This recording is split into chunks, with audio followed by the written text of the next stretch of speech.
Hi, it's Gabrielle, and in today's video, I'm going to show you how to adopt a growth mindset for your relationship so you can keep moving forward together.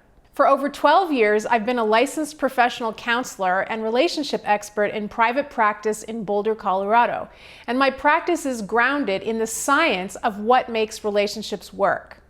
I'm going to show you how making this one simple shift in your perspective on relationships can open the door to successful relationships. I'm going to show you how making this one simple change in your perspective on relationships can open the door to making your relationship more successful. If you like the relationship tips and couples advice that you're learning here, make sure to subscribe to my YouTube channel right now. Just click on the subscribe button right here. And if you're enjoying this video, give it a like and share it.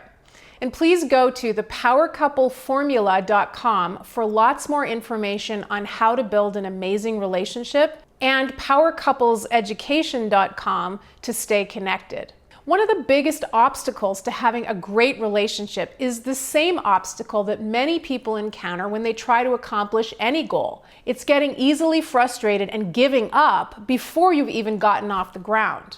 Take working out, for instance. How many of us have decided, all right, I'm going to do this. I'm New Year and I'm going to start working out every day. I'm going to be super committed and I'm going to make progress.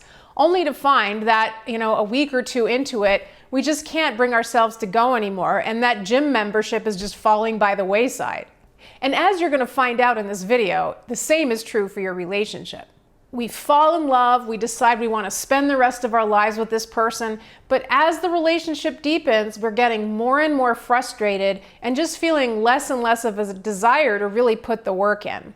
The antidote to this kind of frustration and giving up before you get off the ground is to adopt what Stanford professor of psychology Carol Dweck terms growth mindset. This is an excellent way to counteract this problem. What is growth mindset, and what does it have to do with marriage advice? Scientists researched growth mindset in children and found that there were certain kids who really enjoyed trying to solve math problems that were way beyond their ability to solve. There was no way that they were going to be able to solve these problems, but that didn't stop them from giving it their all. The amazing thing about these kids was that they actually enjoyed the process of trying to solve these problems, even though they couldn't find the solution. They seemed to bounce back from failure, whereas the other kids became easily discouraged when they couldn't solve the problems. The kids who bounced back and kept on trying were, as you can imagine, the ones who improved their math skills, whereas the kids who became discouraged and gave up didn't get any better at math. And you probably know that your relationship can sometimes feel like a math problem. This research revealed something really interesting about how the way we think affects our success.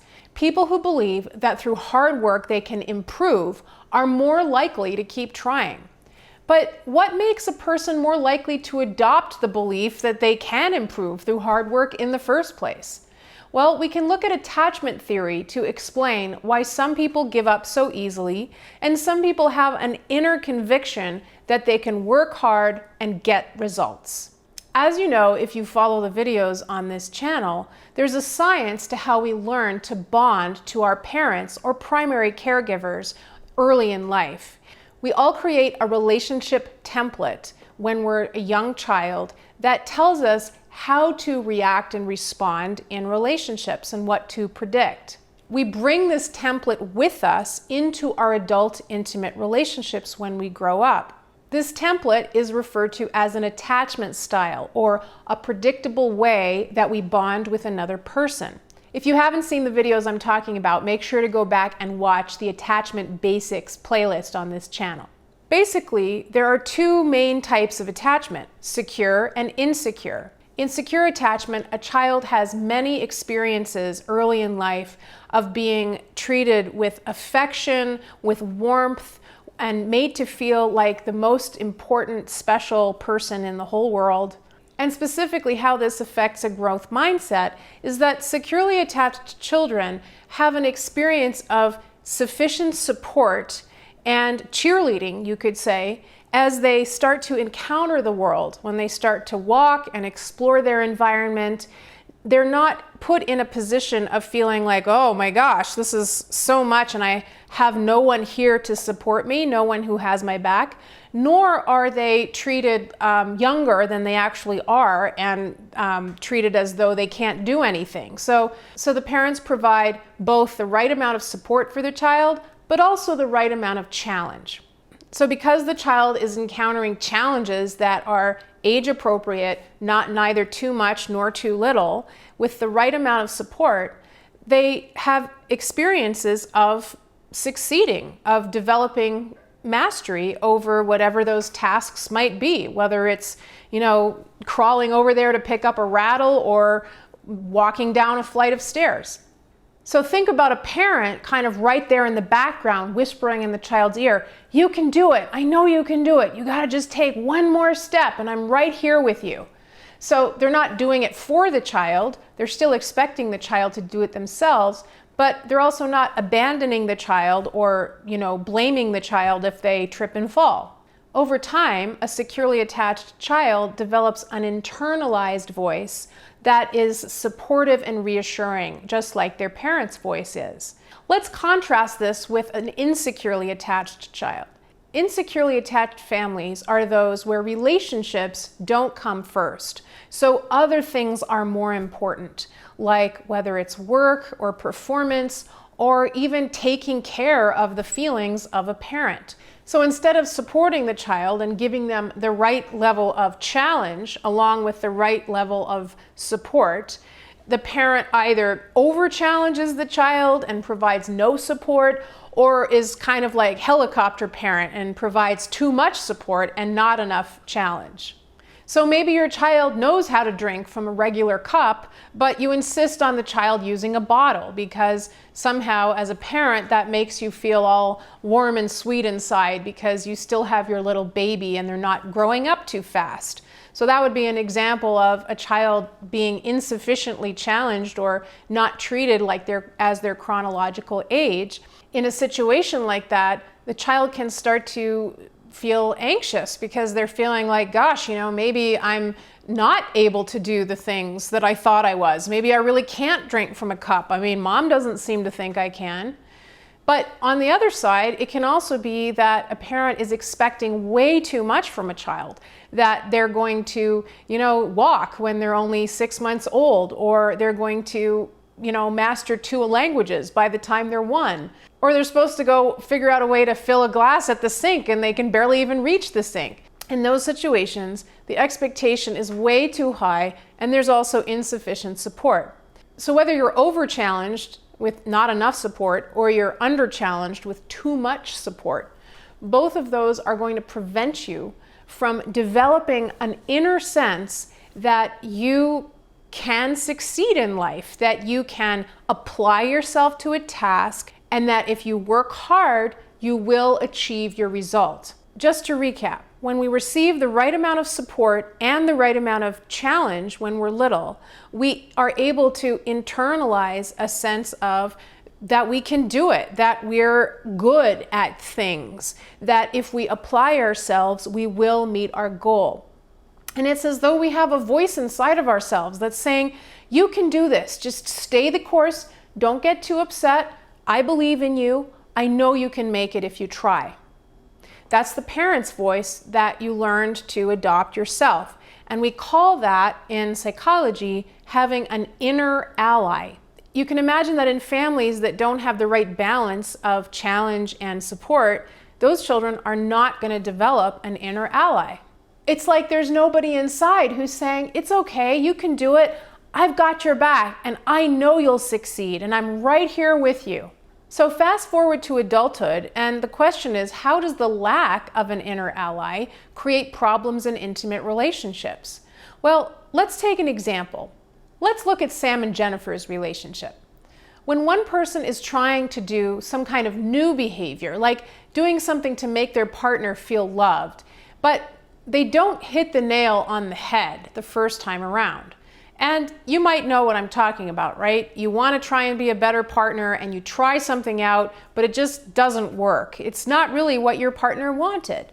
When Sam tries to do something nice to help Jennifer feel good and it doesn't really work, he just kind of withdraws and gets angry and gives up. The point is, that's the wrong thing to do. Think about your baby. When you're trying to figure out your baby, let's say because your baby's crying, first you have to try one thing and that doesn't work, so you try something else, and then maybe that doesn't work, so you try something else.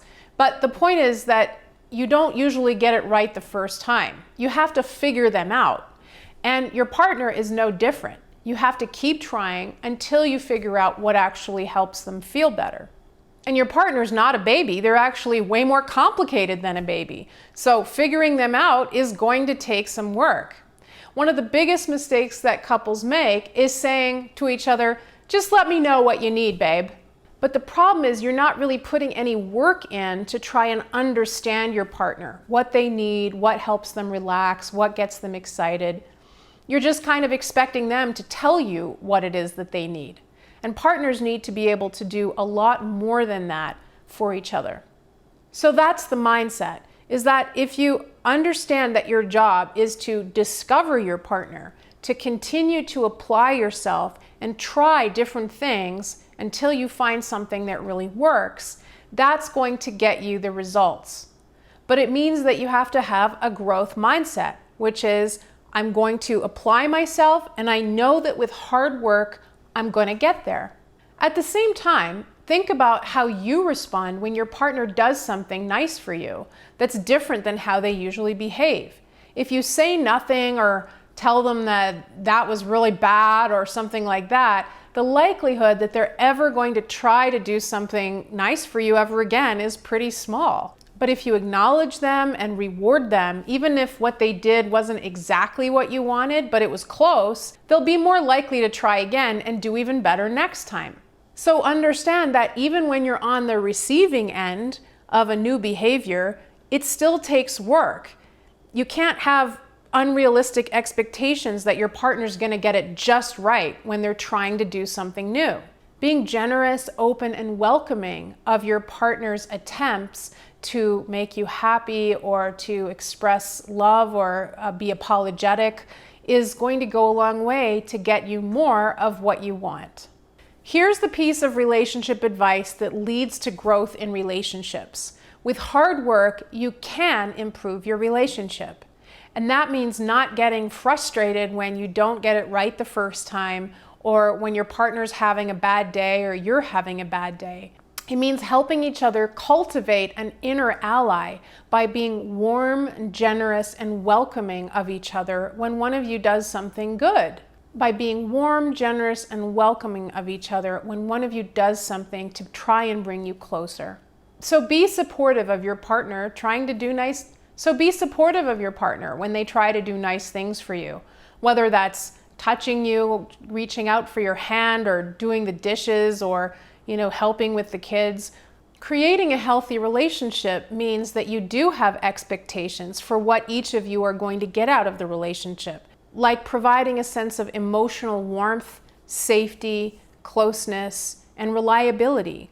But it also means that you provide each other with enough support that you can start to try on new behaviors and not feel like you're going to be shot down every time you do that.